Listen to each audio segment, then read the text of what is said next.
जय श्रीमन नारायण। ए पर जे टिप्पणी हम करे जा रहल बा रामानुजदास श्रीमान गट्टू वेणुगोपाल स्वामी जी के द्वारा दिहल गयल बा। अध्याय 5 कर्म संन्यास योग श्लोक 16। ज्ञानेन तु तदज्ञानं येषां नासितं आत्मनः तेषाम् आदित्यवत् ज्ञानं प्रकाशयति तत्परम्। ओम।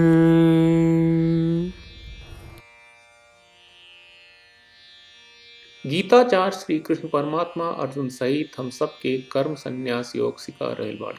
परमात्मा कहत बाड़े, अर्जुन आत्मा के मतलब रउआ से होला।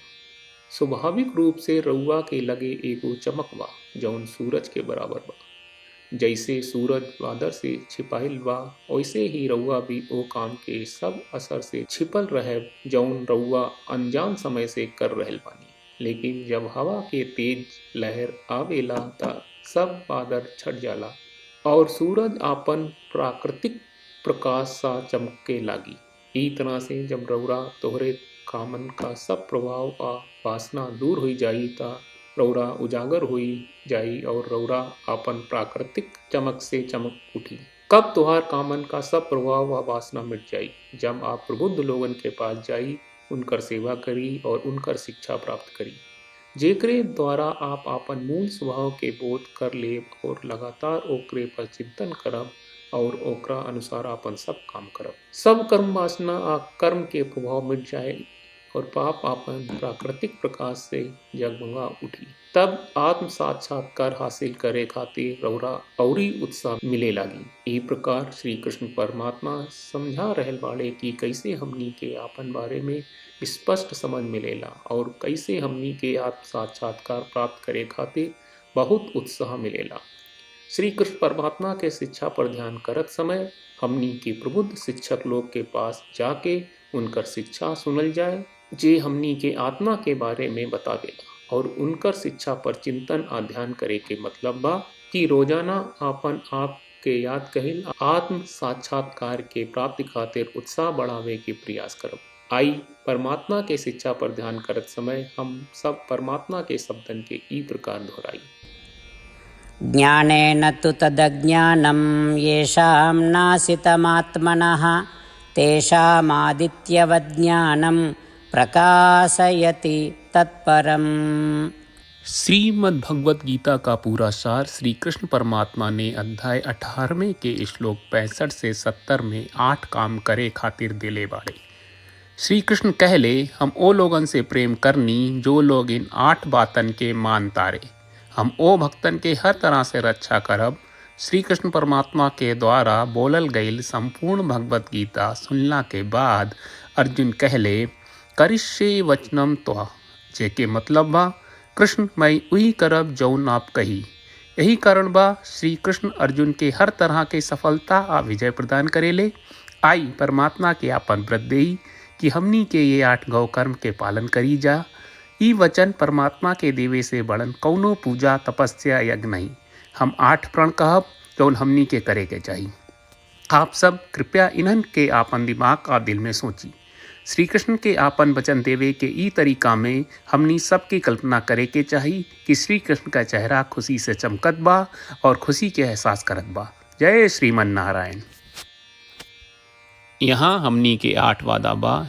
हमनी के पहला वादा, हे श्रीमन नारायण, आपका निर्देश के मुताबिक हम हमेशा तोहार ध्यान करब और तोहार बारे में सोचब।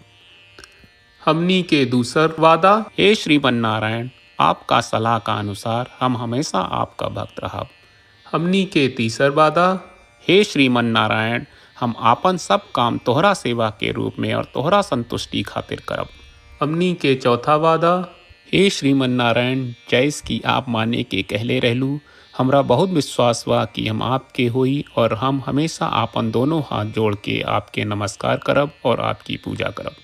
हमनी के पांचवा वादा। हे श्रीमन नारायण, हमरा के तोरा बात माम एकम शरणम ब्रज 1866 याद कहले, जहाँ आप हमरा के आपन का अर्पित करे का कहा। श्रीमन नारायण, मैं हमेशा तोहरे शरण में रहब। हमनी के छठवा वादा। हे श्रीमन नारायण, हमरा के तोहरा बात माँ सुचहा 1866 याद कहले कि आप हमनी के शोक ना करे का आश्वासन दे रहे बड़े, हम अब और शोक ना करब। हमनी के सातवां वादा।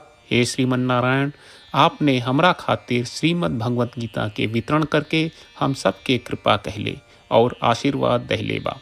हम वादा करत बानी कि रोजाना कम से कम एक श्लोक पढ़ब या सुनब। हमनी के आठवां वादा। हे श्रीमन नारायण, आप गीता के पूरा मानवता तक ले गयलू। हम गीता में आपके दिव्य वचन के उन भक्तन तक पहुँचावे के प्रयास करब जे गीता से अपरिचित बा। हे श्रीमन नारायण, हम उई करब जौन तू करे का कहब।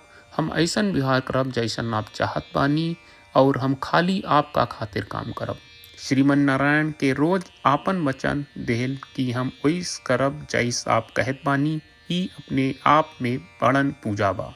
श्रीमन नारायण, करशे वचनम त्वा। श्रीमन नारायण, हम तोरे निर्देश के मुताबिक काम करब। सर्वम श्री कृष्ण अर्पणम अस्तु। जय श्रीमन नारायण। ज्ञानेन तु तदज्ञानं येषां नासितं आत्मनः तेषाम् आदित्यवत् ज्ञानं प्रकाशयति तत्परम्। ॐ ज्ञानेन तु तदज्ञानं येषां नासितमात्मनः तेषामादित्यवत् ज्ञानं प्रकाशयति तत्परम्। श्रीमन्नारायण, करिष्ये वचनं तव। सर्वं श्रीकृष्णार्पणमस्तु। जय श्रीमन्नारायण। जय श्रीमन नारायण। सब भक्त लोगों से विशेष अनुरोध बा, जीवन में हर चीज में हमनी के तत्कालिक और प्रभावशाली परिणाम की अपेक्षा रहेला। एकरा खातिर आइए रोजाना 1 मिनट के समय निकालल जाए और नारायण आश्रम पढ़ल जाए। नारायण आश्रम प्राप्त करे खातिर नारायण आश्रम वेबसाइट पर जाई, जो www.narayanaashram.org है, और पंजीकरण में आपन नाम और ईमेल दर्ज करी। आपके द्वारा प्रदान कईल गई ईमेल पर आपका एक नारायण आश्रम PDF प्राप्त हुई।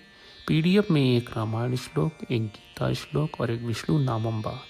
ये तीनों के मिल के नारायण आश्रम कहल जाला। हर व्यक्ति के ये श्लोक के अलग अलग संयोजन मिलेला। जब हर कोई 24,000 भक्तन के साथ रोजाना आपन नारायण आश्रम पढ़त आ सुनत बा, ता हर दिन संपूर्ण रामायण का 1 दौर, श्रीमद् भगवत गीता पारायण के 33 दौर और श्री विष्णु सहस्त्रनाम स्तोत्र पारायण के 24 दौर प्रतिदिन पूरा होएला।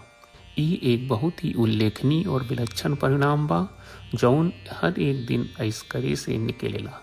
ये कारण बा कि आप और आपके परिवार के सदस्य तुरते जाके आपन नारायण आश्रम प्राप्त करी। जय श्रीमन नारायण।